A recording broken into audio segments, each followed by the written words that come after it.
it was a very good year. How good, you ask? I had the love of the Father. You know what I mean when I say I had the love of the Father? Daddy loved me. Daddy loved me so much, he made me a special coat one day. Not the one I'm wearing. That one wore out a long time ago, and my brothers had something to do with it. Yeah, my brothers. Not the youngest one so much, but my older brothers. You have older siblings? You know what I'm talking about? Yeah, I do too. Well, they were rascals, what can I say? They got into a lot of mischievousness, and it concerned me. Here I am trying to follow Messiah, and I'm seeing the direction their life is headed, and I'm saying it's not good. The direction they're headed just isn't good. I'm worried for them. And in the midst of this, God's given me this dream. I don't know what to do with dreams sometimes. We're gathering sheaves, and all of a sudden I notice something strange in my dream. My sheaf is standing, and all of my brother's sheaves are bowing down. I'm trying to figure out what's the meaning of this. And so I tell my brothers, because they're supposed to help me, right? Isn't that what siblings are supposed to do? And I thought they hated me then, but I think it got a little deeper that day. And I don't know if I'm a sucker for punishment or what, but then I had another dream.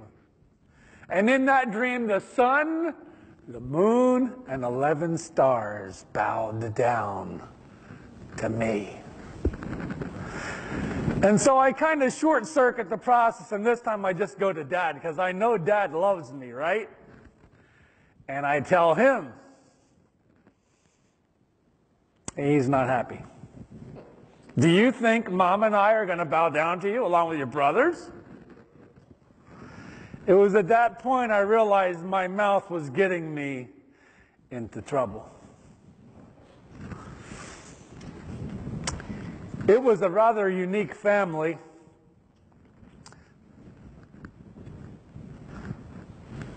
Dad's got 2 other wives besides my mom. I know that God doesn't really want that, and yet that's what life is in my family. And being the youngest, sometimes you get asked to do things like check on your older brother to see if they're messing up. They had gone to Shechem. Now, Shechem was a place they had been before, and they had kind of got in trouble with the locals. And it had been a while since Dad had heard what was going on over there, and so he asked me, Joseph, will you go to Shechem, check on your brothers? Make sure they got enough food, make sure their water's not running out, just see how they're doing. And so I agreed to go. And as I walked 50 miles to Shechem, I start wandering the fields of Shechem. They've got to be here somewhere. And I'm looking off in the distance. I'm looking down in the valleys. I'm looking everywhere. The usual spots I heard about, and guess what? Nothing. I don't see them anywhere. And all of a sudden, as I'm wandering around, this man shows up and he says, what are you looking for? I noticed you out in the field. I thought I'd come out and check. Make sure you're okay. I said, well, I'm just looking for my brothers. And I described whose family I was a part of. And he said, I heard them over talking to one another, and they said they were going to go to Dothan, a little bit farther north. 15 more miles of walking.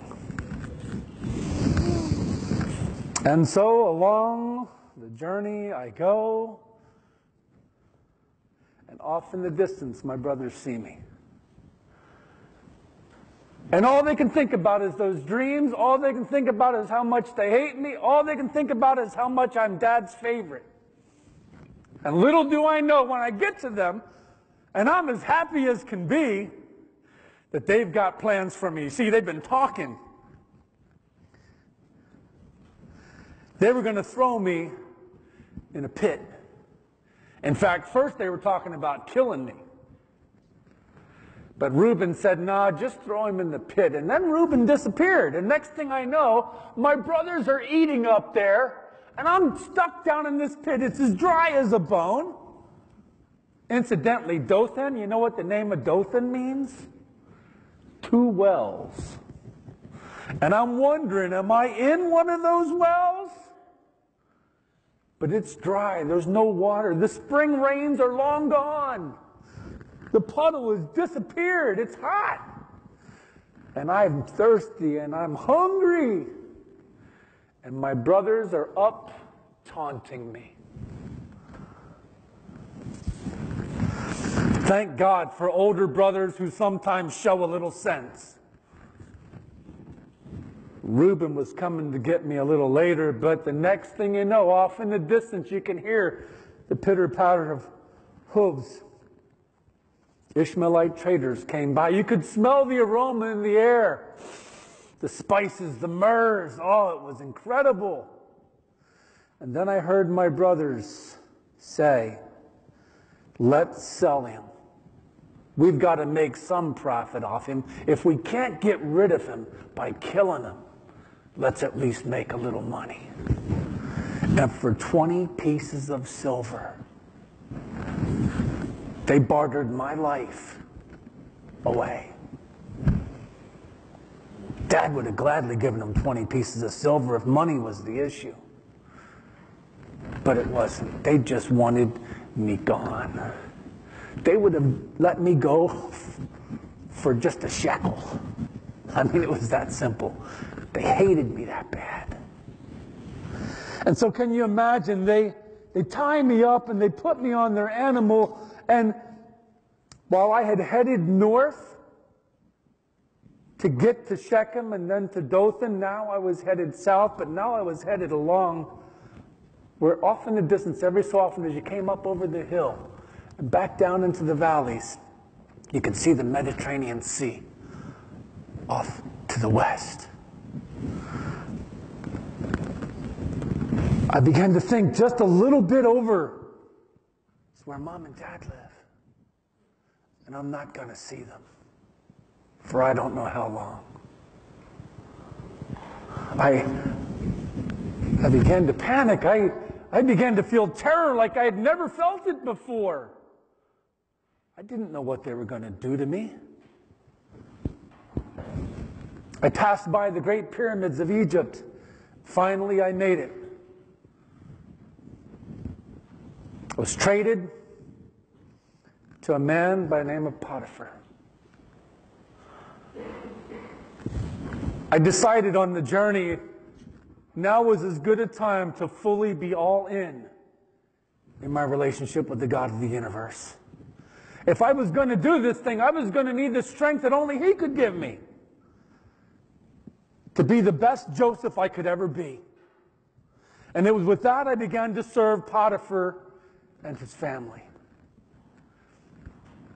Day after day, diligently doing the things asked. And you know what was amazing? He had me first do just ordinary tasks, but the longer I stayed with him, the more responsibility he gave me. So much so that the point came when I was second in command. God had blessed my efforts. Praise His holy name. And there I was standing before peoples, a slave, and yet the second most powerful guy in all of Potiphar's house. There was only one thing I couldn't have, and that was his beautiful wife. And you know what the problem was? I could tell it early on. She really liked me. She had eyes for me. And it was awkward. I didn't know what to do. I mean, I tried to get in and do what I needed to do and quickly get back out, but my responsibilities required I had to be around her. And there were times she'd call me over to her, and I just kept on the task. There were times she'd just, come on over here, she'd say, let's just have a seat. You've been working real hard. And I could tell she was just buttering me up for something. Kind of like when you make popcorn, you know, you're just buttering it up so you can pop it. Yeah, she was ready to pop me, all right. But I had made a decision to serve the one and true and living God. And I was caught in a dilemma. I didn't know what to do. So I prayed and I asked God for strength, and I asked God for courage, and I asked God for fortitude. The easiest thing in the world would be to succumb to her desire. The easiest thing in the world would be to let go of God and to do something that would violate my conscience. I couldn't. In fact, one day I told her, how can I do this horrible thing and sin against God? I'm not as much concerned about Potiphar as I am the God of the universe. I've made a decision. I will serve you.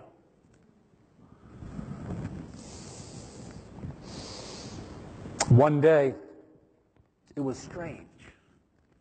Nobody was in the house except Potiphar's wife. It felt like a setup. There I was alone. It was summertime. My muscles were glistening. And she had that look in her eyes. You know the one I'm talking about.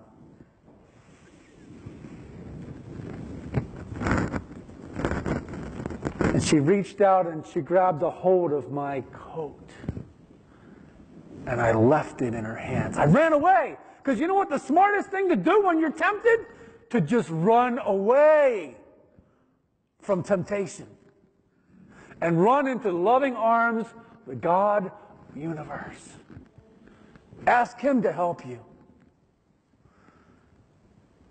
She screams. She yells for the guards. And the guards come in and they treat me like a common criminal again. And they take me before Potiphar, and Potiphar is so angry.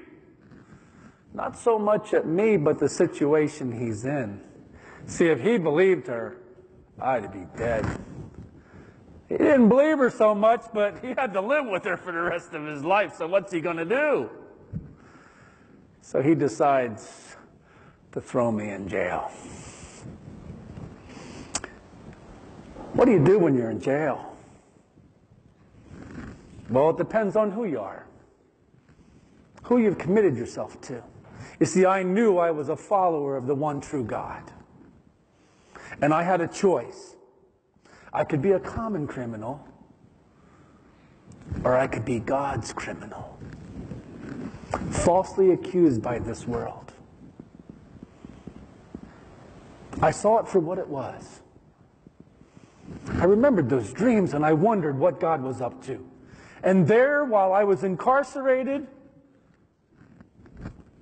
God began to bless me. So much so that it got to the point where the jailer left me in charge of everything. There are times he'd go away on vacation, and I was holding the keys. Talk about the jailbirds running the joint. There I was. I had the keys to everything. But he knew I wasn't going anywhere. He knew, because he had tested and tried, I was simply going to follow what it was he asked me to do. And so one day, the king's cupbearer and the king's baker had a dream. The one dream that he had had a vine, and in that vine there were 3 branches. And in the 3 branches there was grapes. And the cupbearer said, I grabbed the grapes in my dream and I squirted the juice out into the cup and I gave it to the king. And the king took the cup. What does that mean? What does that mean, Joseph? What does that mean?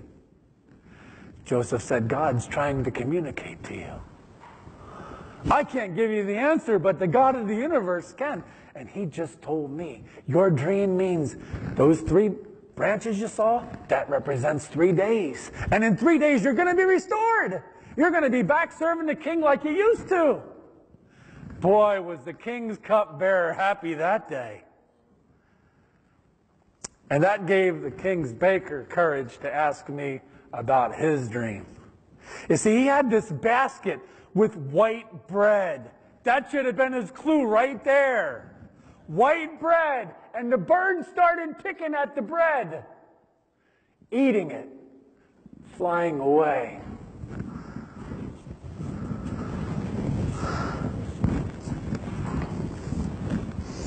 In 3 days, you've got bad news, Mr. Baker. Your head's going to be cut off, and the birds are going to pick at what's left. And amazingly, after 3 days, the king's cupbearer was restored, and the king's baker was executed. Now, I had asked the king's cupbearer one favor. When you see Pharaoh, will you tell him I'm here? Will you put in a good word for me? And he said, yeah, sure. And he forgot. You ever have somebody that's supposed to remember something that's important to you, and they forget? Boy, it was hard not to get bitter. It was hard not to hate him. It was hard not to be upset at him. But I began to pray and say, Lord, not only will I serve you, but I will trust you. In the midst of my personal nightmare, I will trust you. And I set out to serving the God of the universe to the best of my ability. I just did the best I could every single day. And finally, one day, 2 years later, Pharaoh had a dream. My life seems to revolve around dreams. Pharaoh had a dream. There was 7 fat cows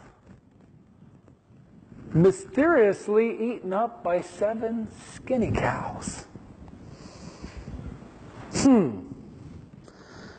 And the king didn't know what to do. He was quite certain the gods were communicating with him. Because it wasn't just that dream, there was another dream involving 7. There were 7 stalks of corn, and on each stalk were 7 ears of corn.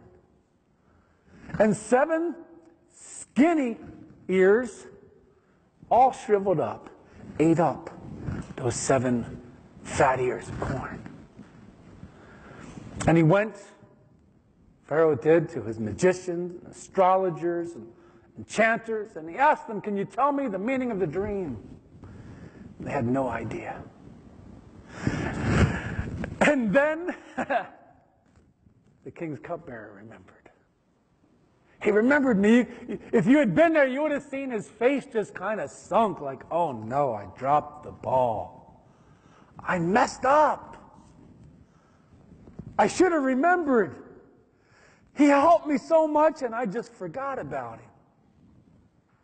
There's a guy I met in jail, and his name is Joseph, and then he told about the dream that I had had, and that he had had, and how he'd been restored in 3 days, and he said, you need to send for Joseph. I'd been a mess. My hair wasn't kept, I hadn't shaved, my clothes were nasty. So if I'm going to go to Pharaoh, I want to look my absolute best. I not only want to get out of jail, I want to stay out of jail, you know what I'm saying? So I shaved, I fixed my hair up nice, I put on new, fresh smelling clothes. I wish I had some of those myrrhs they had from the Ishmaelites, but it was not going to happen. But I did the best I could, and I went and I talked to Pharaoh. And there he was in all of his stateliness.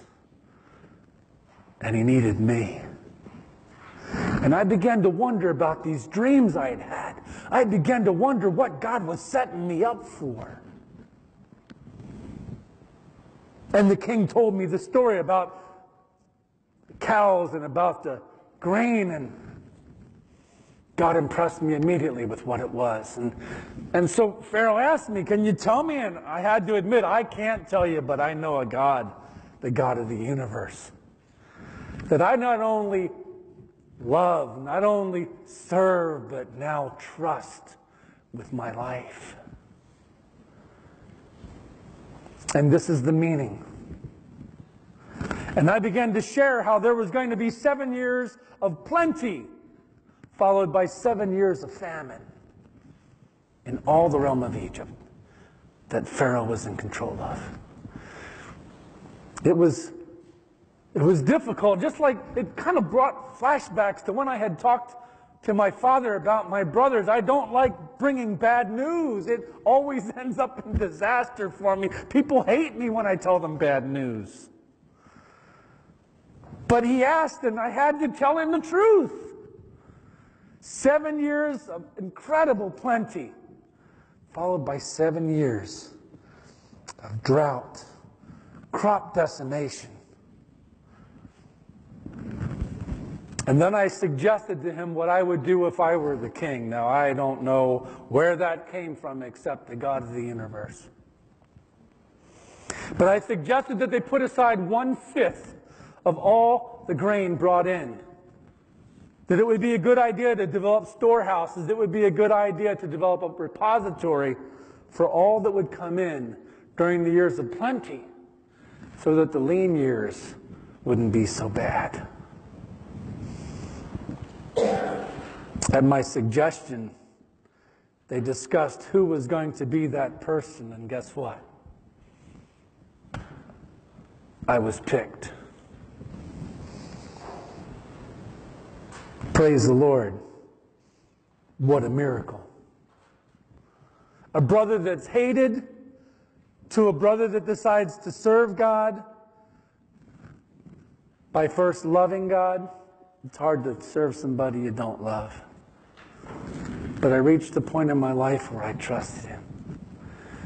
And the question I want to ask you this morning is, do you love him? Will you serve him? Will you trust him? You see, I'm going to be back the second Saturday of next month, and I'm planning on picking the story up here. So if somebody's missing, will you tell them the story? It's this guy named Moses. He's an ancestor of mine. He wrote this book called Genesis. And in chapter 36, 37, 38, 39, it tells you the story I just shared. Would you share the story with somebody? I will love you. I will serve you. I will trust you. Let's pray. Father God, what an amazing God you are. That you would care about a brother who was hated. That you would have your eye upon him. That you would instruct him and teach him in the way he should go, and that you would guide him through difficult storms. To provide for a people in a way that only you could.